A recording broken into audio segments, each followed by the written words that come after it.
Hey guys, Dalek44 here. I need no introduction, but I got one anyway. And for the record, please don't ask me why I got this tan. Why have you got a tan? Silence! Okay. The tan was a byproduct of eating too much meat, chips and ice cream while sunbathing near a swimming pool at an all-inclusive hotel in Gran Canaria last week. And it was delicious. So now that I'm back from Gran Canaria and had all the sun on me, I need to cool down and get away from this rain that we've been having. But the best place, I think, for me to cool down and get away from the rain is to visit the Arctic. And go visit the home of that lovable little penguin, Pingu.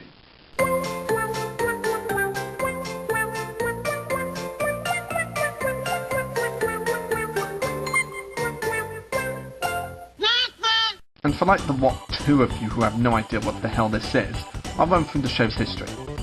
Pingu is a BAFTA award-winning British-Swiss stop-motion claymation television series. It was produced by the Pinga Group for Swiss television, and centres on a family of penguins living in the South Pole. The main character is the family's son, and title character, Pingu. Of course. This show became really popular for a number of reasons. One of them being the dialogue, which is an inventive penguin language consisting of babbling, muttering, and loud honking noises. The characters, who are really memorable, and the catchy as hell theme tune. I mean, how the hell can you go a day without humming that tune to yourself? I mean, it's just really catchy. The main characters of the show are Pingu and his family members.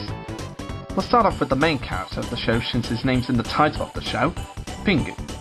Pingu is the main title character, and the son of the mother and the father. When he gets excited or angry or wants attention, he shouts, that's the word, and makes a microphone-shaped beat to indicate his elevated feelings. Pingu can also change his shapes, like how he morphs into a ball, and increases or decreases his total height. Pingu's parents are of course the mother and father. We never really get any names for them, but they're just known as mother and father. Pingu's father is a postman who constantly smokes some pipes in early episodes, but then he quits later on as soon as Pingu's little sister is born. He has a motorised sledge to deliver the mail with the help from Pingu, and Pingu's mother spends her time cooking and does all the work in home. Mother sometimes gets the help of Pingu and his sister, and she always gives them a cuddle when they've learned a lesson.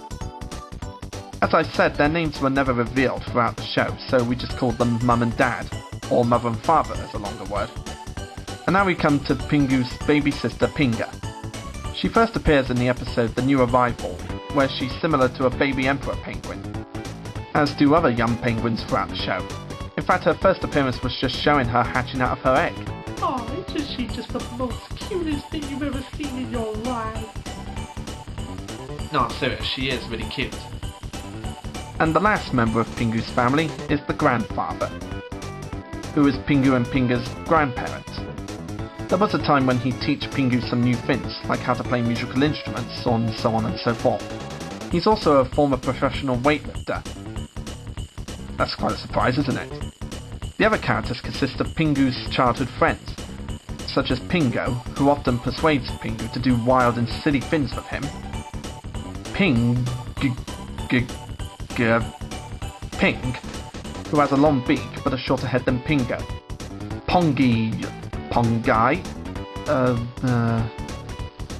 Pongai, who's a penguin that wears glasses and has a short round beak. Pengi, who resembles Pingu, and is often seen going to school with Pingu and his friends. Penge, that's his name, isn't it? Yeah, I'm just gonna go with that. Penge is a green penguin who first appears in the movie Pingu at the Wedding Party.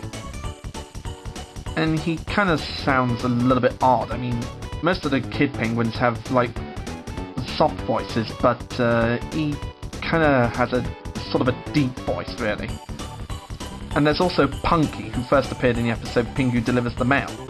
And then, of course, there's Robbie, the grey seal. Out of all the characters, Robbie the seal was always my favourite character. I mean, he's funny,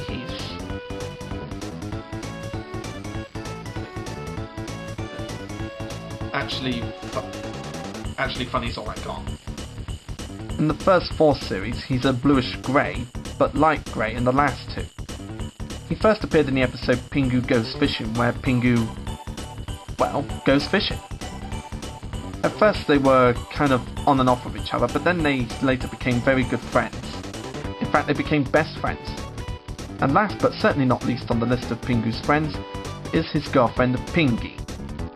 You could say that Pingy does look like Pingu, and I could see why. I mean, she does have a similar shape, but there are a few things about her that differ her from Pingu. Like, she has thick white eyelashes and a somewhat mushed beak. She first appears in the episode Pingu's Admirer, where she takes a liking to Pingu at first sight. But Pingu's not really fond of her until they have to get away from an angry penguin after Pingu accidentally breaks his window. And the two become boyfriend-girlfriend, and they even get to kiss in one episode. And I think this is one of the cutest love stories I've ever seen in television. And I do regret not putting it somewhere on my top 10 love stories list. Let's just consider it a number 11 spot.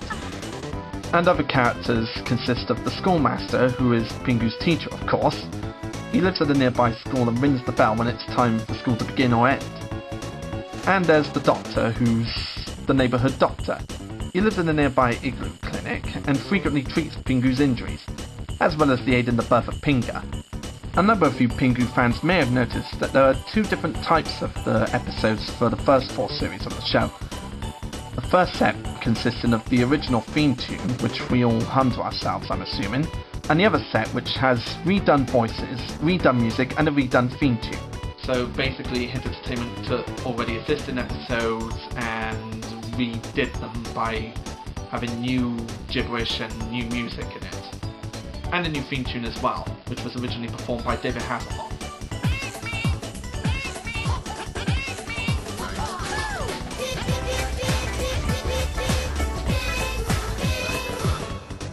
Now some people claim that the original version is the best, but for me, I like both versions. I don't really mind that there's 2 versions of original episodes from the original series. It just gives the characters a bit more dialogue, whereas in some of the original ones they didn't have that much dialogue. I just like it myself.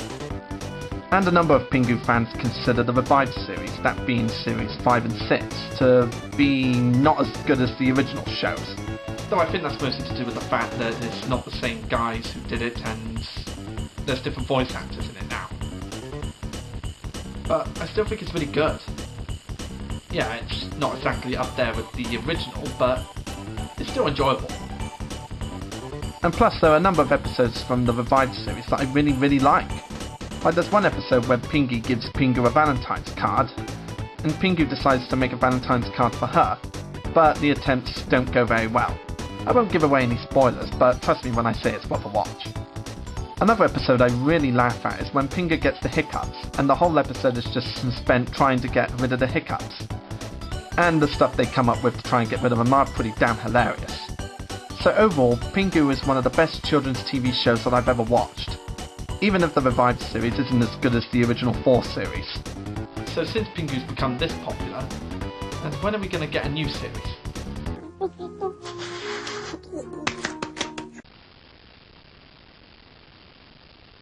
Excuse me a moment.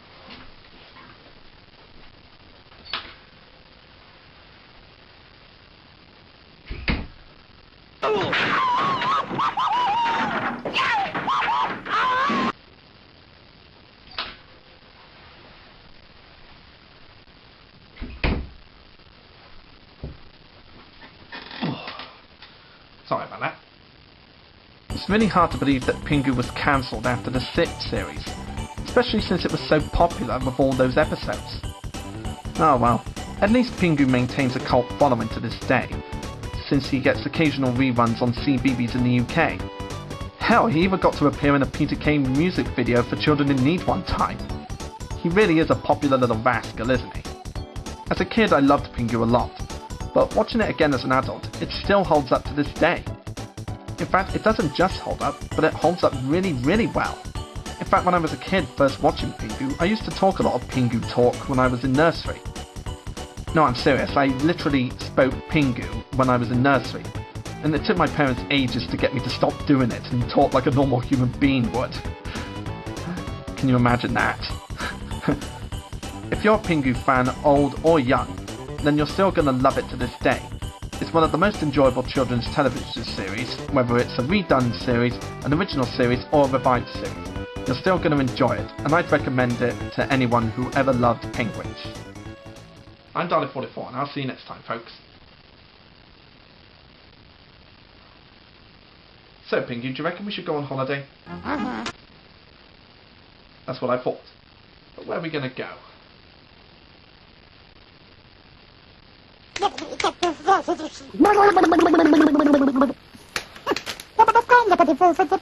Oh, good idea. It never rains there.